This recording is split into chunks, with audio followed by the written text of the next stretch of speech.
Namaste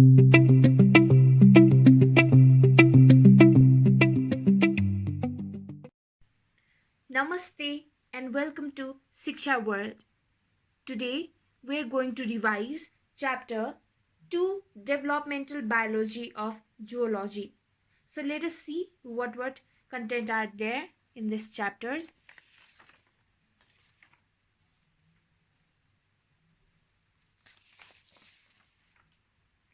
Developmental biology मा चाहिँ population growth, family planning अनि family population growth को कर्व्सहरु र population growth को थ्योरी को बारेमा डिस्कस गर्दै रहेछ.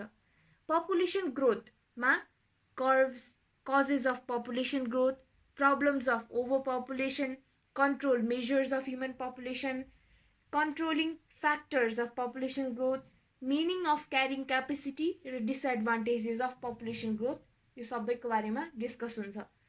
भने फ्यामिली प्लानिङ मा चाहिँ मेजर्स अफ फ्यामिली प्लानिङ, त्यसैगरी डिफरेन्सेस बिट्विन जे shaped and S shaped curves and Malthus theory of population growth. Firstly, population growth. Population growth or overpopulation भनेको चाहिँ के हो त? Overpopulation is the state where by the population rises to an extent exceeding the carrying capacity of the ecological setting. In an overpopulated environment, the numbers of people might be more than the available essential material for survival, such as transport, water, shelter, food, or social amenities. This regularly contributes to environmental deterioration, worsening in the quality of life, or even the disintegration of the population. So overpopulation or population growth simply means कुनै पनि ecological setting अनुसारको carrying capacity हुन्छ. यति मान्छे चाहिँ ecological setting अनुसार हुनुपर्छ है, यति मान्छे चाहिँ अटाउन सक्छ यो इन्भाइरोमेन्टमा भनेर भनेको त इकोलोजिकल सेटिङलाई यदि इट डिस्टर्ब्स अर हार्म्स र पपुलेसन राइज भएको भयो ओभर पपुलेटेड भयो भने चाहिँ ओभर पपुलेसन भनेर डिनोट गर्न सकिन्छ. र यदि यो कन्डिसन भयो भने के हुन्छ त general essential factors, general essential materials पनि सर्भाइभलको लागि नपाइन सकिन्छ, जस्तै transportation, water, shelter, food or social amenities. र यसले के गर्छ त सोसाइटीलाई, इन्भाइरोमेन्टलाई deterioration, worsening in quality of life or even disintegration of population भनेको डिफरेस्टेसन धेरै हुने भयो, मान्छेलाई एनी हाउ बाँच्नु पर्ने हुन्छ.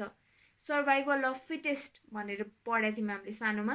त्यो सर्भाइभल अफ फिटेस्टको लागि नेचुरल इन्भाइरोमेन्ट नै डिस्टर्ब अर हार्म्ड पनि हुन सक्छ ओभर पपुलेसनले गर्दा. So what are the causes of over population?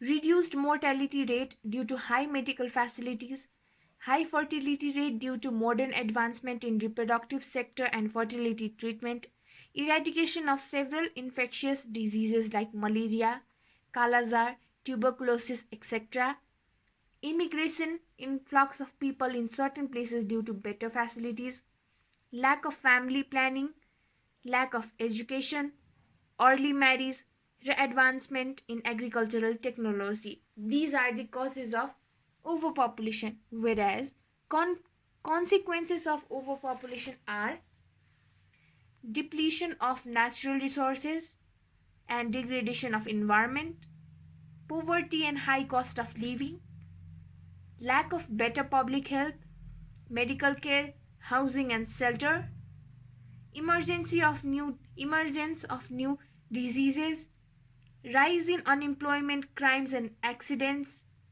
low quality of living standard, lack of better education, mass extinction of species, loss of fresh water, unhygienic environment due to pollution, lower life expectancy. Overpopulation को कजेसहरु भनेको family planning गर्न नजानेर और early marriage गरेपछि त्यो over production भइराखेकोले गर्दाखेरि और lack of एजुकेसनले गर्दाखेरि और कुनै ठाउँबाट रुरल एरियाबाट एडभान्स एरियामा सिफ्ट गर्यो भने त्यो एडभान्स एरियाको ओभर पपुलेसन भयो। यो फ्याक्टर्सहरूले चाहिँ ओभर पपुलेसन गराउँछ भने ओभर पपुलेसन भइसकेपछि चाहिँ धेरै डिसएडभान्टेजेस हुन्छ, धेरै कन्सिक्वेन्सेसहरू फेस गर्नुपर्छ। जस्तै धेरै मान्छे भएपछि के हुन्छ, मेडिकल फेसिलिटिजहरू, हेल्थ केयर फेसिलिटिजहरू त्यो त्यसको क्वालिटीहरू डिग्रेड हुँदै जान्छ। नेचुरल रिसोर्सेसहरू जस्तै रुख काट्ने, डिफरेस्टेसनहरू, खाना पकाउनको लागि नर्मल बेसिक निड्सको लागि डिफरेस्टेसनहरू धेरै हुने गर्छ। राम्रो एजुकेसन नपाउने भयो हैन, लिभिङ स्ट्यान्डर्डको क्वालिटी घट्ने भयो, फ्रेस वाटर खान पाइएन, ओभर पपुलेटेड भएपछि इन्भाइरोमेन्ट पनि अनहाइजेनिक हुन्छ हैन। So these are the consequences of overpopulation. So disadvantages र consequences are somewhat similar. So disadvantages say the advantage of overpopulation is that population growth puts tremendous pressure on the economic and ecological resources. The disadvantage of overpopulation is that overpopulation growth puts tremendous pressure on economic and ecological resources. In long term, the world will have to come to terms with the fact that humans are consuming at a faster rate than the nature is produced right now. Nature produce भएको भन्दा पनि tremendous वेमा चाहिँ over population भयो भने के हुन्छ, we are going against the nature. त्यस्तो भयो भने इट्स हार्ड टु सर्भाइभ। त्यो भयो भने डिप्लिसन अफ नेचुरल रिसोर्सेस हुन्छ, degradation of environment, conflicts and war for limited natural resources, lower standard of living, sorry this should be standard, poverty, overcrowded cities, sickness and spreading of diseases, insufficient natural resources to provide adequate goods and services. So these are the disadvantages of overpopulation. Whereas यो सबैलाई चाहिँ कसरी control गर्न सकिन्छ, disadvantages, consequences, कजेसलाई सबैलाई, पपुलेसनलाई चाहिँ as a whole control कसरी गर्न सकिन्छ भने better education and spread of public awareness about overpopulation. Overpopulation भयो भने चाहिँ यो हुन्छ है, यो डिसएडभान्टेजेस हुन्छ। त्यही भएर राम्ररी सोचेर फ्यामिली प्लानिङ गर्नुपर्छ भन्ने पब्लिक अवेरनेस दिनुपर्छ। Making people aware of family planning, tax benefits or consensus, knowledge of sex education, enchanting birth control measures and regulation, and gender biases through law, offer education to women and girls, offer employment, concept of small family should be encouraged. अहिले पनि हाम्रो सोसाइटीमा कस्तो छ भन्दाखेरि there should be a boy child in home हैन। यदि boy child नभइन्जेलसम्म family planning अगाडि बढाइराख्ने, गर्ल चाइल्ड मात्रै भएर नहुने, त्यस्तो प्रवृत्तिलाई चाहिँ एन्ड गर्नु पर्यो, त्यस्तो कल्चरलाई एन्ड गर्नु पर्यो। अर्को भनेको छोराछोरी इक्वल रूपले हेरिदिनु पर्यो। नेक्स्ट भनेको वुमेनलाई एजुकेसन दिनु पर्यो, गर्ल्सलाई एजुकेसन दिनु पर्यो हैन। अनि सेक्स एजुकेसनमा नलेज प्रोभाइड गर्नु पर्यो। बर्थ कन्ट्रोल्सहरू, कन्ट्रासेप्टिभ्सहरूको रिच चाहिँ गाउँ गाउँमा हुनु पर्यो हैन। अनि making people aware of family planning. So these are the control measures of overpopulation. Now, describe the measure of family planning. Family planning भनेको के हो? Family planning is practice of controlling the number of children in a family and the intervals between their birth. Family planning involves consideration of the number of children a woman wishes to have, including the choice to have no children as well as the age at which she wishes to have them. Family planning भनेको चाहिँ certain interval of टाइममा बच्चा जन्माउने हैन। Certain interval of टाइममा बच्चा जन्मायो र राम्रो फ्यामिली प्लानिङ भयो भने के हुन्छ, limited amount or limited children मात्रै प्रड्युस हुन्छ र फ्यामिली प्लानिङ चाहिँ कन्ट्रोल भइरहेको छ।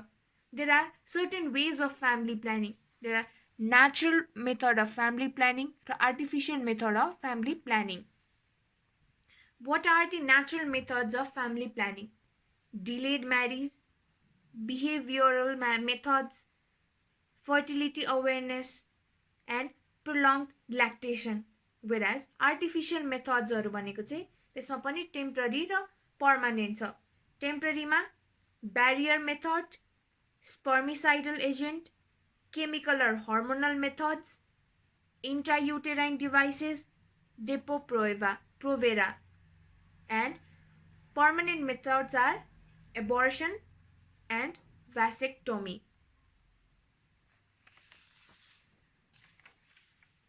Now population growth curve. Population growth curve चाहिँ दुईटा छ. One is exponential growth curve, that is J-shaped curve, or logistic curve, S-shaped curve. यो चाहिँ कहिले काहीँ मात्रै सोध्ने क्वेसन हो. सो यसको ग्राफ चाहिँ यो हो. This is the graph of J-shaped curve and this is the graph of S-shaped curve. J-shaped curve मा चाहिँ यो, this is lag phase, this is exponential growth phase, and this is exponential growth phase, carrying capacity, declaration phase, equilibrium phase. So J-shaped curve भनेको चाहिँ के हो? Exponential population growth patterns may occur depending on specific environmental where resources are unlimited. No competition to place limits on a geometric rate of growth. The maximal growth rate is equals to biotic potential. Whereas logistic curve मा चाहिँ occur when population numbers begin to approach a finite carrying capacity, that is K. The carrying capacity is the maximum number of species that can be sustainably supported by the environment. Logistic growth will eventually be seen in any stable population occupying a fixed geographic space.